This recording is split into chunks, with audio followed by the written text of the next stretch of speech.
سلام، بیا مو هم وخت په خیر. د خپرونې وروستۍ شیبې دي او په وروستۍ شیبو کې رفیع الله روشن را سره میلمه دی. روشن صاحب سره پر دې باندې غږیږو چې څنګه کولی شو چې د سوشل میډیا نه ټولنیزو رسنیو نه سمه ګټه واخلو. په ټولنیزو رسنیو په اړه باندې کومې رسنۍ دي چې د افغانستان خلک ورڅخه ښه استفاده کولی شي او همداراز کومې رسنۍ دي چې ګټورې تمامېدلی شي؟ روشن صاحب ستړي صاحب سهار مو په خیر. سلام تاسو ته، د ټلویزیون قدرمنو لیدونکو او تخنیکي همکارانو ته، همدارنګه ټولو هیوادوالو ته، او خدای دې وکړي چې د ډېرو ورځو یا د معمول په شان باندې سهار په خیر سره پیل کړی اوسېږي او خدای مو خوشحاله لره. ډېره مننه، خوشحاله اوسئ. تاسو هم یو له هغه اشخاصو څخه یاست چې ټولنیزو رسنیو څخه استفاده کوئ، ګټه اخلئ، ګورئ. په افغانستان کې ټولنیزې رسنۍ څنګه ارزوئ او کومې رسنۍ دي چې د ځوانانو په ګټه باندې تمامې شوي دي او کومې رسنۍ دي چې د دې ټولنې او یا هم د افغانستان د ځینو قوانینو سره خلاف دي؟ پرته له شکه چې افغانستان په تیره وروستۍ یوه لسیزه کې په ټولنیزو شبکو کې او یا هم که ووایو د انټرنیټ په نړۍ کې طوفاني مزل وکړ، خو له دغه مزل نه کاش ډېره وخت د مثبتې پایلې لپاره کار اخیستل شوی، داسې ونه شو. په رښتیا زه هم ټولنیزې شبکې کاروم او هغه د ځینو په اصطلاح باندې معتاد یم. هر څه استعمال که په اندازه باندې واوسېږي ښه ده، نه دا چې دومره زیات چې تا احتیاط واخلې پکې او یا دومره شي چې له هغې نه بغیر د وخت نه تېرېږي. افغانستان سره له دې چې له اقتصادي او ټولنیزو برخو کې له فقر سره مخ دی، بیا هم د انټرنیټ نړۍ پکې ډېره په خروش کې روانه ده، ډېره تیزه روانه ده پکې، او ډېری ځوانان مو دي چې که په کور کې وي یا په سارا باندې اوسېږي، په هر ځای کې چې اوسېږي نو چې ګوري ټلیفون به یې په لاس کې اوسېږي، هر ځای کې چې دی ګوري یا به د دیوال په خوا کې ولاړ اوسېږي یا به په کټ کې ناست اوسېږي او یا به په چېرته په دیره کې ناست اوسېږي یا که په دفتر کې هم اوسېږي، خپل کارونه ورنه پاتې وي. مګر چې ګوري فیسبوک دی، انسټاګرام دی، ټویټر دی، واتساپ دی، په همدو کې واقع ډېره کمه مثبته ګټه ورنه اخیستل کېږي. اوس یو بل شی هم راوتی دی د ټیک ټاک په نامه باندې چې هغه هم مصرف کوونکی هغه هم خلک ډېر مصرف کړي دي. اصلا دغه هر څه چې بازار ته عرضه کېږي د خلکو د تقاضا په بنا باندې، کله چې تقاضا زیاته شي یو څه عرضه کېږي. خو نن سبا بازار هغه دی چې یو څوک یوازې خپلې ګټې په نظر کې نیسي، د نورې نړۍ یا د نورو خلکو عامې ګټې یا دا په نظر کې نه نیسي، ملي ګټې په نظر کې نه نیسي، یوازې خپل د سوداګرۍ په خاطر باندې یا خپل ځان د بازار پیدا کول په خاطر باندې کوي. که هغه انټرنیټي ماشینونه دي لکه د ګوګل په توګه په نوم باندې چې یاد کړو، لکه موږ چې یاهو یاد کړو، لکه موږ یوټیوب یاد کړو، هغه هم یوازې خپل د بازار په خاطر باندې کار کوي. او موږ چې یو هغه څوک یو چې د نمایش لپاره ډېر زیات خوشحالیږو، په ځای د دې چې یو مثبت ګټه ورنه واخلو. انټرنیټ د دې په خاطر باندې چې موږ ورنه لاسته راوړنې وکړو، موږ پکې مطالعه وکړو، موږ پکې ریسرچ وکړو، موږ هغه څه چې په هکله یې نه پوهېږو پکې پوه شو. څومره افغان ځوانان په دې باندې بوخت دي چې باید مثبته ګټه ورځینې واخیستلی شي؟ په دې وروستیو کې څنګه ارزوئ د دې سوشل میډیا د کارونې له بهیر څخه چې څومره مثبته ګټه ورځینې اخیستل شوې ده؟ ډېره کمه. په لویه کې باید ووایم چې په افغانستان کې له ټولنیزو شبکو یا له سوشل میډیا نه ډېره کمه ګټه اخیستل شوې ده مثبته. ځکه تاسو وګورئ ډېری ځوانان دي چې هغوی وګوري په فیسبوک کې په تا پسې پوسټ وکړه، په بل پسې پوسټ وکړه، او هماغه دي چې منفي کمنټونه دي یو بل پسې سټپ بای سټپ ښکته روان اوسېږي، بیا ګوري هغه څه کوي. یو خو دا شو چې دوی دواړو ځان منفي لارې ته سوق کړه. د دې تر څنګ هغه خلک چې د دوی پوسټ ګوري بیا مجبور دي چې کمنټونه وګوري، ولې دوی په کمنټ کې چاته یو بل ته ښه خبره نه کوي، یو بل د پارولو په خاطر باندې، یو بل د چیلنج کولو په خاطر باندې دوی پوسټونه کوي، دوی کمنټونه کوي. نو د خپل ځان تر څنګ نور خلک هم له کاره وویستل.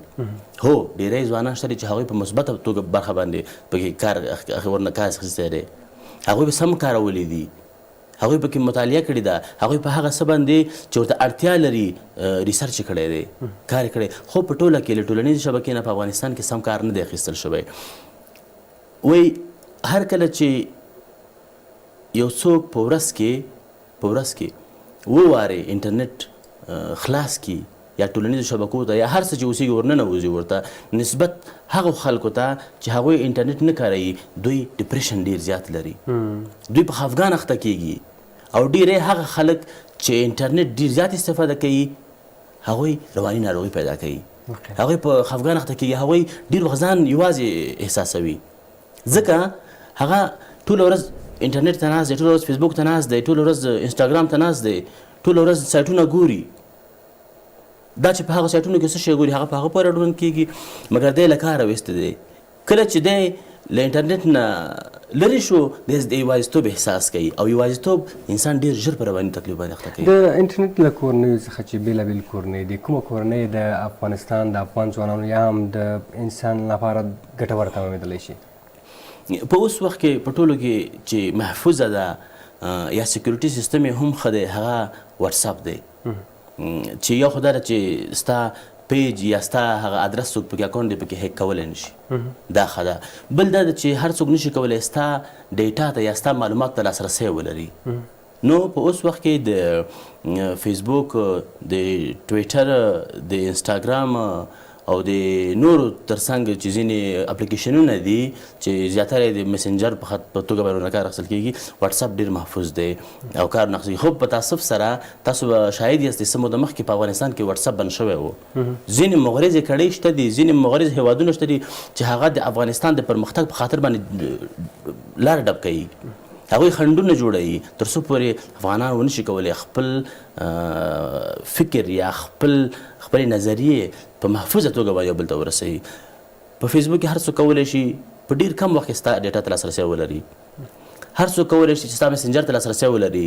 حتی تر دې پورې چې ستا په نوم باندې له بل چا سره خبرې وکړي په یو وخت کې کولی شي چې ستا ادرس په څو کمپیوټرونو کې یا په ټلیفونونو کې خلاص کړي که چېرته د افغان دولت یا هم د مخابرات وزارت یو منظم میکانیزم د انټرنیټي شبکو لپاره ولري فرض مثال فیسبوک دی ټویټر دی یا هم داسې نورې شبکې دي چې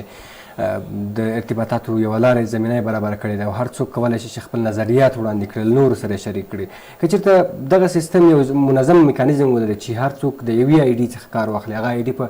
مخابرات وزارت کې ثبت شي دغسې یو سیستم ولري څومره به محفوظه واوسېږي څومره به وکولی شو چې موږ به سالمه ګټه ورځینې اخیستې وي څه موده مخکې د دې کار لپاره ځینې هڅې روانې وې او داسې وویل شول چې هغه فیک یا جعلي اکاونټونه چې دي هغه به له منځه یوسي د فیسبوک یوه ناکامي سره له دې چې ډېر زیات مینوال لري په 2015 کال کې ما یو راپور ولوسته وایي چې فیسبوک هغه کورنۍ ده یا هغه شبکه ده چې په 7 ثانیو کې یو نفر پکې ګډون کوي په هر 7 ثانیو کې چې کله یو نفر په یوه شبکه کې ګډون کوي نو څه فکر کوي چې هغه به څومره مینوال ولري او یا هم داسې وایي چې فیسبوک هغه خونه ده چې د ننوتلو دروازه لري مګر د وتلو دروازه نه لري که په افغانستان کې د دغې لپاره منظم پلان جوړ شي هغه ایډیانې چې فیک دي هغه له منځه یوړل شي هغه ایډیانې چې نور ته ورنه خطر پېښېږي هغه له منځه یوړل شي فکر کوم چې بیخي به دغه کوم فساد چې په انټرنیټي نړۍ کې په افغانستان کې دی هغه به له منځه یوړل شي اول زه به خپل یو مثال درکړم ما پرون د دریم ځل لپاره له خپل اکاونټ نه 800 نفر لرې کړل نه مې پېژندل یا یې د یو مرغه عکس لګولی دی یا یې پرنس نوم لیکلی دی یا یې شهزاده نوم لیکلی دی یا بل هویت یې معلوم نه دی مجهول دی او کله چې له یو چا ته ته میسیج ورته وکړي پیغام ورته ولګي چې ما ته ځان را معرفي کړه داسې فکر کوي چې ګواکې تا ورته یو بده خبره وکړله هغه مستعار دي هغوی تا ته د مخ ښودلو قابل نه دي نو کله چې د دغسې حالاتو لپاره موږ تاسې مبارزه وکړو په خپله هیواد د ښه طرف ته سوق کېږي دغه مستعارو آیډیګانو څومره د زموږ د شخصیتونو ترور ته لمن وهي او څومره تلاش کوي چې ځینې کسان شته دی چې د دغه برخې داسې غلط استفاده وکړي د ځینې کسانو شخصیتونه ترور کړي د هغوی عکس پورته کړي چې شی پسې ولیکي یا هم فوټوشاپ عکسونه یې جوړ کړي ځکه دوی هویت معلوم نه دی دوی هر څه کولی شي همدغه بدبختۍ د مخکې مې مثال په همدې باندې ورکړو چې دغه حالات یا دغه خلک چې هغوی معلوم نه دي وګورئ ډېر وخت یو نږدې ملګری به اوسېږي زه ډېر داسې معلومات لرم ډېر داسې ثبوتونه لرم چې د یو چا ډېر نږدې ملګری وي هغه په فیک آی ډي یا په بل نوم باندې ادرس جوړ کړی دی او خپل نږدې ملګری ورباندې ځوروي یو ځوان به وي ښه کاکا ځوان به اوسېږي ښه تعلیم یافته ځوان به اوسېږي په لوړو زده کړو به سمبال اوسېږي په ښه او بد به ښه پوهېږي د نجلۍ په نوم باندې به ادرس جوړ کړی اوسېږي د خدای پاره دی ولې دغه سلسله اوس هم روانه ده په دومره وخت کې چې پرمختګ راغلی دی سوشل میډیا کې یا هم فیسبوک کې دا کمه شوې نه ده عامه پوهاوی زیات شوی دی دا کمه شوې نه ده د سوشل میډیا کې تر اوسه پورې په دې برخه کې پرمختګ نه دی راغلی چې افغانستان کې پرمختګ راغلی دی چې دغه د فیسبوک مسله یا هم دغه نور مسلې حتی تر کلو پورې هم رسېدلي دي عموما د دې فیسبوک یا هم د دغو مسایلو مثبته ګټه یې ووایاست چې مثبته ګټه د افغانستان د خلکو لپاره څه ده مثبته ګټه دا ده چې ډیری خلک په ډیر کم وخت کې کېدلی شي له ډیرو اطلاعاتو نه ځان خبر کړي په هغه څه باندې پوه شي چې ورباندې نه پوهېږي د خپل یو دوست د خپل یو ملګري له حال نه خبر شي د هغه له صحت نه خبر شي د یو څه شي په هکله باندې چې ډیټا ته معلومات لري اړتیا لري په لاس باندې راوړي دا مثبته ګټه ده دا مثبته ګټه ده چې موږ خپل هغه اړین توکي چې په ورته ضرورت لرو هغه موږ له فیسبوک نه د همدې نه کومه هغه چارچوکاټ چې ټاکل شوی دی هغه تر اوسه پرې مراعات شوی دی ورته چې باید په کوم چوکاټ کې موږ فعالیت وکړو خلک په دې باندې پوهېږي چې د فیسبوک رسنیو نه یا هم دغه نور برخو نه په کوم چوکاټ کې موږ تاسو په ډېرو برخو کې مافیایي بانډونه لرو ډېرو برخو کې په جنایي برخو کې لرو په ټولنیزو برخو کې لرو په اقتصادي برخه کې لرو په هر برخه کې موږ مافیایي بانډونه لرو له هغې جملو نه یو دانه هغه دی چې په ټولنیزو شبکو کې ځینې مافیایي بانډونه دي چې هغوی په یو نوم باندې یو ګروپ یې جوړ کړی دی د یو بانډ نوم ورته ورکړی په هغې باندې خلکو سپکاوی کوي تر اوسه پورې د هغې د مخنیوي لپاره هېڅ اقدام نه دی شوی سره له دې چې یادونه یې شوې ده چې اقدام وشي مګر نه دی شوی او زه فکر کوم چې دا دومره ژر امکان هم نه لري که چیرته غواړو چې په حقیقي توګه باندې مونږ د خلکو ته خدمت وکړو نو خلک باید په دې باندې وپوهوو د هغې د عامه پوهاوي لپاره باید دغه وشي ځکه یو خو دا چې په فیسبوک کې محدودیت نشته ده زه کولی شم په یو ساعت کې 50 اکاونټونه جوړ کړم او هغه د خلکو د بدنامولو لپاره وکاروم په همدې هیله باندې په ډېرو هېوادونو کې په ډېرې بخښنې سره په ډېرو هېوادونو کې وګورئ هغه هېوادونه چې پرمختللي دي په هغو کې فیسبوک بالکل بند دی ولې بند دی په همدې خاطر باندې چې فیسبوک حکومتونه ورلنګ کړل موږ تاسو شاهدان یاستو فیسبوک غټې ادارې له منځه یوړلې اکاونټونه یې له منځه یوړل د خلکو سرمایې له منځه یوړلې په څه خاطر باندې بند په همدې خاطر باندې چې د دغو مشکلاتو د مخنیوي لپاره اقدام وشي واقعا په همدې هیله باندې چې څه وخت مخکې هم د مخابرات وزارت یو اعلامیه خپره کړې وه او یاد یې کړی و چې د فیسبوک ادارې ته کومه یعنی وړاندیز کړی و چې دوی باید د دې د افغانستان د حکومت قوانین ومني نو په دې هیله یم چې دغه قوانین کې دغه برخه هم ور اضافه شي چې باید هغه چارچوکاټ ورته وټاکل شي ډېره مننه چې راغله زموږ بلنه ومنله خوشحاله اوسئ له تاسو هم ډېره مننه چې ملتیا مو راسره وکړله د نن ورځې خپرونه هم دومره وه تر سبا ښه وختونه الله مو مل